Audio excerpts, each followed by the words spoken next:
This channel does not promote any violent, harmful, or illegal activities. All content provided by this channel is meant for an educational purpose only. এই মুহূর্তে একটা বড় খবরের দিকে নজর রাখতেই হবে। আইপ্যাক কাণ্ডের মধ্যেই কয়লা কাণ্ডে এবার অ্যাকশনে ইডি। কয়লা চুরি, কয়লা পাচারের নয়া মামলায় ৮ জন ব্যবসায়ীকে তলব। আমাদের প্রতিনিধি সুশোভন আমাদের সঙ্গে রয়েছেন, আরো ডিটেল তথ্য নেব। সুশোভন, তৃণমূল কংগ্রেসের তরফ থেকে গত পরশুদিন টানা অভিযোগ করা হচ্ছে যে আইপ্যাক কাণ্ডের মধ্যে এই আইপ্যাক কাণ্ডের আগে কোনো কয়লা কাণ্ডে কাউকে সমন করা হয়নি, কাউকে ডাকা হয়নি, কিন্তু এবার ইডির যে অ্যাকশন, ৮ জন ব্যবসায়ীকে তলব। আর কি কি তথ্য রয়েছে?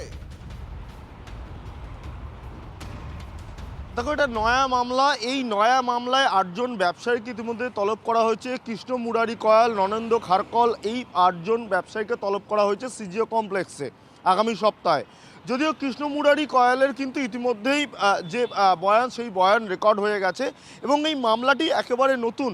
যদিও এখনও পর্যন্ত সূত্র মারফত জানতে পাচ্ছি যে আইপ্যাক যোগের সঙ্গে আপাতত এই মামলার কোনো যোগাযোগ নেই, কিন্তু এই যে মামলা একদিকে যেমন নতুন, অন্যদিকে ৮ জন ব্যবসায়ীকে তলব করা হয়েছে, স্বাভাবিকভাবেই বিষয়টা কিন্তু যথেষ্ট তাৎপর্যপূর্ণ। ধন্যবাদ সুশোভন। এদিকে যখন কয়লা কাণ্ড, কয়লা বিষয় নিয়ে এখন রাজনৈতিক চাপানুতর চলছে, তখন আসানসোল থেকে একটা ভয়ানক খবরের দিকে নজর রাখতে হবে। আসানসোলে কুলটিতে বিসিসিএল এর খোলামুখ কয়লা খনিতে ধসের ঘটনা, বেশ কয়েকজনের আটকে পড়ার আশঙ্কা রয়েছে। বেআইনিভাবে কয়লা চুরি করতে গিয়ে এই ধরনের ঘটনাস্থলে বিসিসিএল কর্তৃপক্ষ এবং পুলিশ ইতিমধ্যেই পৌঁছেছে। বেশ কয়েকজন ওই খোলামুখ খনিতে গিয়ে আটকে পড়েছে বেআইনিভাবে কয়লা তুলতে গিয়ে, যে অভিযোগ প্রায়শই স্থানীয়রা করে থাকেন। সেই ঘটনা বারবার কেন ঘটছে, কেন আটকানো যাচ্ছে না, ইতিমধ্যে প্রশ্ন উঠতে শুরু করেছে। আর্থ মুভার এনে উদ্ধার কাজ শুরু করা হয়েছে। মানে হয়েছে, মানুষ দাবাইছে, আমি এসেছিলাম, আইলুম এখানে দেখতে।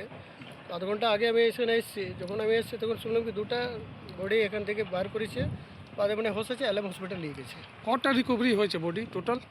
আমি তো কতজন ছিল ভিতরে? আমি যখন এসে তখন শুনলাম 2টাই মানে নিয়ে গেছে এলএম হসপিটাল।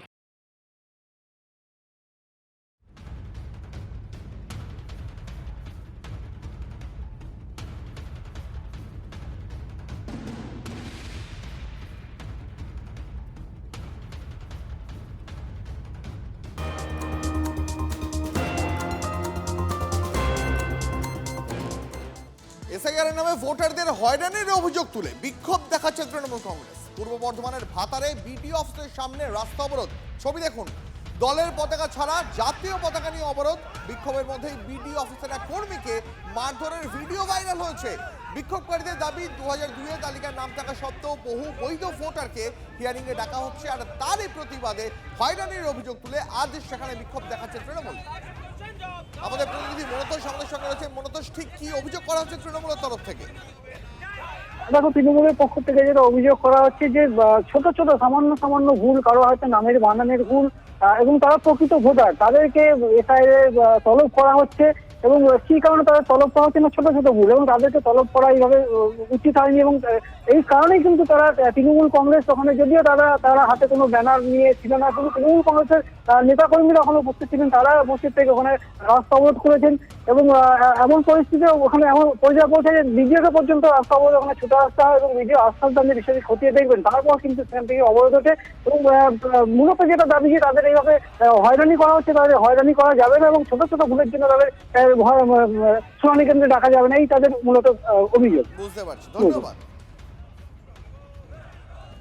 প্রশাসন আমাদের কাছে যে আশ্বাস দিয়েছেন, তারা নিশ্চিতভাবে সেই আশ্বাস রাখার চেষ্টা করবেন, এবং আগামী দিনে যদি দেখি এর অন্যথা কিছু হয়েছে, তাহলে কিন্তু সাধারণ মানুষ আরও বৃহত্তর আন্দোলন কিন্তু নাগরিক মঞ্চের পক্ষ থেকে গড়ে তোলা হবে, এবং তখন তার দায়ভার আজকে যারা কথা দিয়ে গেলেন তাদেরকে কিন্তু নিতে হবে।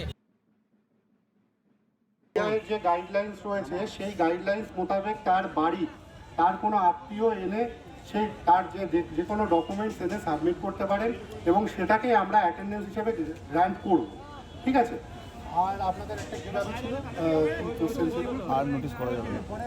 দেখুন, নোটিশ করার বিষয়টা ইয়ারো স্যার আগেও আপনাদের যেটা বললেন, ওটা আমাদের হাতে নেই। যে নোটিশগুলো জেনারেট হচ্ছে, সেগুলো যদি আমরা হিয়ারিং না করি, তাহলে সেটা সমস্যা হচ্ছে, তার নাম না থাকার পসিবিলিটি বেড়ে যায়। এবং আমরা হিয়ারিং করে সেই ব্যক্তির সঙ্গে অ্যাটেন্ডেন্স এবং তার ডকুমেন্টস দিয়ে আপলোড করলে সেক্ষেত্রে তার নাম থাকার পসিবিলিটি কিন্তু অনেকাংশেই বাড়ছে। এবার এসআইআর নোটিশ ঘিরে ব্যাপক উত্তেজনা তৈরি হয়েছে পূর্ব মেদিনীপুরের পাঁশকুড়ায়। ধুন্ধুমার পরিস্থিতি, সেই ছবি আপনাদের সামনে আমরা তুলে ধরছি। এসআইআর নোটিশ আর সেটা ঘিরেই ধুন্ধুমার পরিস্থিতি তৈরি হয়েছে পাঁশকুড়ায়। পূর্ব মেদিনীপুরের পাঁশকুড়ায় সেই ছবি উঠে আসছে।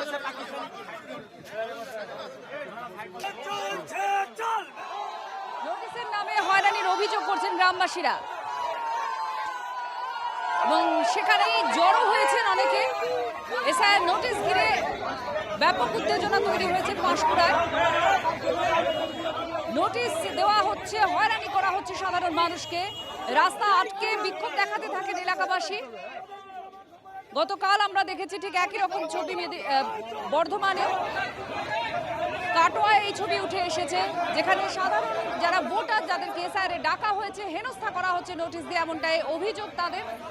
কনিষ্ক এই মুহূর্তে আমাদের পাঁশকুড়ার ছবিটা বলবে, আমাদের প্রতিনিধি আমাদের সঙ্গে রয়েছেন। কনিষ্ক, মূলত কি কারণে বিক্ষোভ? এসআইআর নোটিশ তাদেরকে শুনানিতে হাজিরা হতে দিতে বলা হয়েছে কি, সেই জন্যই ক্ষোভ?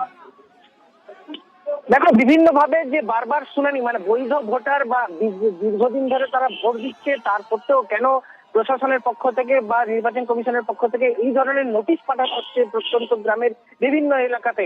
আজকেই যেমন গতকালই যেমন কোলাঘাটের একজনের মৃত্যু হয়েছে। ফলে এই সামগ্রিক বিষয় যে প্রশাসনের কাজকর্ম বা নির্বাচন কমিশনের এই যে পুরো পন্থা, সেই পন্থাকে নিয়ে রীতিমতো সরব হয়েছেন এলাকার মানুষজন। তারা রীতিমতো রাস্তা অবরোধ করেছেন, মেছেদা তমলুক রাজ্য সড়ক অবরোধ করে বিক্ষোভ দেখাচ্ছেন। যদিও সমগ্র বিষয়টা নিয়ে পুলিশ আশ্বস্ত করার চেষ্টা করছেন এবং কতক্ষণে পুরো বিষয়টা মিটে উঠে বা মানুষজনের এই ক্ষোভ খতম হয়, সেটাই এখন দেখার বিষয়। ধন্যবাদ। কনিষ্ক মাইতি আমাদের প্রতিনিধির সঙ্গে ছিলেন। এই মুহূর্তে সেই ছবি দেখতে পাচ্ছেন, সাধারণ ভোটার যাদেরকে এসআইআর নোটিশে ডাকা হয়েছে তারা বলছেন হয়রানি করা হচ্ছে, আর সেই জন্য কাঠের গুঁড়ি টায়ার ফেলে আটকে দেওয়া হয় রাস্তা, বিক্ষোভ দেখাচ্ছেন তারা।